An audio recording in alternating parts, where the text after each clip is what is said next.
नमस्कार विद्यार्थी मित्रांनो, अभ्यास सलवटी आपल्या यूट्यूब चॅनलवरती आपलं स्वागत आहे. आज दिनांक 8 सप्टेंबर 2025. चला तर मग पाहूयात आजच्या चालू घडामोडी. तर विद्यार्थी मित्रांनो, व्हिडिओ पहिल्यापासून शेवटपर्यंत पाहण्याचा प्रयत्न करा. अतिशय महत्त्वाचे आणि निवडक प्रश्न असणार आहेत, जे की तुम्हाला कोणत्याही स्पर्धा परीक्षेमध्ये डायरेक्ट विचारले जाऊ शकतात. तर बघा, आजचा पहिला प्रश्न आहे, नुकतेच सुरू महिला क्रिकेट विश्वचषक 2025च्या प्रचारासाठी आंतरराष्ट्रीय क्रिकेट परिषदेने कोणाची भागीदारी केली आहे? त्याचं उत्तर असेल ऑप्शन सी, गुगल. तर बघा, गुगलची भागीदारी केली आहे. ओके.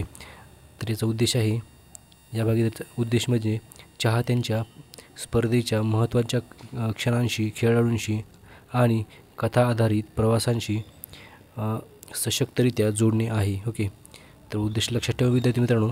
पुढचा प्रश्न पाहूयात आपण. प्रश्न क्रमांक 2 बघा, सप्टेंबर 2025मध्ये आंतरराष्ट्रीय धर्मदाय दिवस दरवर्षी कोणत्या दिवशी साजरा केला जातो? ओके. तर याचं उत्तर असेल ऑप्शन ए, 5 सप्टेंबर. तर 5 सप्टेंबर रोजी दरवर्षी आपण आंतरराष्ट्रीय धर्मदाय दिवस साजरा करतो. ओके. तर बघा, माहिती याची, हा जो दिवस आहे तो मदर तेरेसा यांच्या पुण्यतिथीच्या स्मरणार्थ संयुक्त राष्ट्रांनी 2012मध्ये घोषित केला असून याचा उद्देश म्हणजे जगभरात सेवा, परोपकार आणि मानवी कल्याणासाठी योगदान त्यांना प्रोत्साहन देणे. ओके. तर चला पुढचा प्रश्न पाहूयात आपण. प्रश्न क्रमांक 3 आहे, नुकतीच आशियाई नेमबाजी चॅम्पियनशिप 2025मध्ये भारताचा कितवा क्रमांक आहे? तर बघा, याचं उत्तर असेल ऑप्शन ए, पहिला.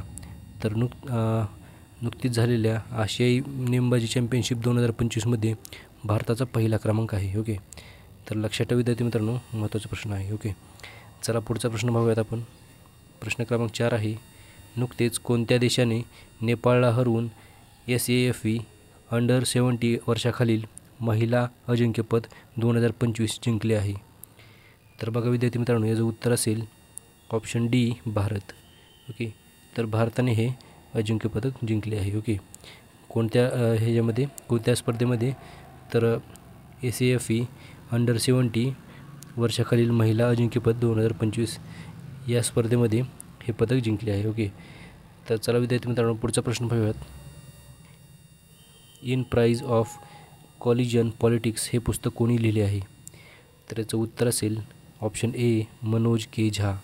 तर मनोज के झा यांनी हे in praise of coalition politics हे पुस्तक लिहिले आहे. ओके. तर लक्षात ठेवा विद्यार्थी मित्रांनो. पुढचा प्रश्न पाहूयात आपण. प्रश्न क्रमांक 6 आहे, पंतप्रधान नरेंद्र मोदींनी जपानच्या दौऱ्यादरम्यान जपानचे पंतप्रधान आणि त्यांच्या पत्नीला कोणती भेटवस्तू दिली आहे? तर याचं उत्तर असेल ऑप्शन सी, वरीलपैकी दोन्ही.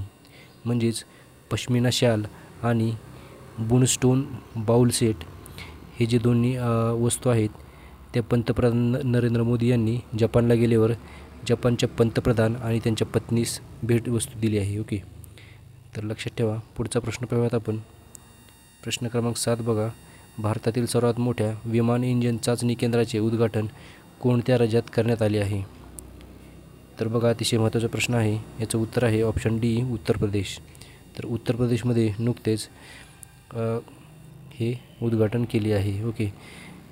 तर बघा विद्यार्थी मित्रांनो, उत्तर प्रदेशच्या गौतम बुद्ध नगर येथे राष्ट्रातील सर्वात मोठा विमान इंजिन चाचणी केंद्र, ओके, म्हणजेच एरो इंजिन टेस्ट बेड उद्घाटन करण्यात आला आहे. ओके. तर चला पुढचा प्रश्न पाहूयात आपण. बघा, प्रश्न क्रमांक 8 आहे, कृषी आणि अन्न निर्यातीला प्रोत्साहन देण्यासाठी भारतीय उपक्रम कोणाद्वारे सुरू करण्यात आला आहे? तर बघा, याचं उत्तर असेल ऑप्शन डी, APEDA. तर APEDA या संस्थेद्वारे हा उपक्रम सुरू करण्यात आला आहे. बघा विद्यार्थी मित्रांनो, APEDA म्हणजेच agriculture and processed food products export development authority. म्हणजेच याचा अर्थ होतो कृषी व प्रक्रिया केलेले अन्न उत्पादन निर्यात विकास प्राधिकरण. ओके. तर बघा, हा जो उपक्रम चालू केला आहे, भारतीय उपक्रम, त्याचं उद्दिष्ट म्हणजे ॲग्री फूड आणि ॲग्रीटेक स्टार्टअपना सशक्त करणे, नवोन्मेषाला चालना देऊन युवा उद्यमींना निर्यात क्षमतांसाठी सहाय्य पुरवणे, आणि 2030पर्यंत 50 बिलियन म्हणजेच 50 अब्जपर्यंत कृषी निर्यात वाढवणे हे याचे उद्दिष्ट आहे. ओके, तर चला पुढचा प्रश्न पाहूयात आपण.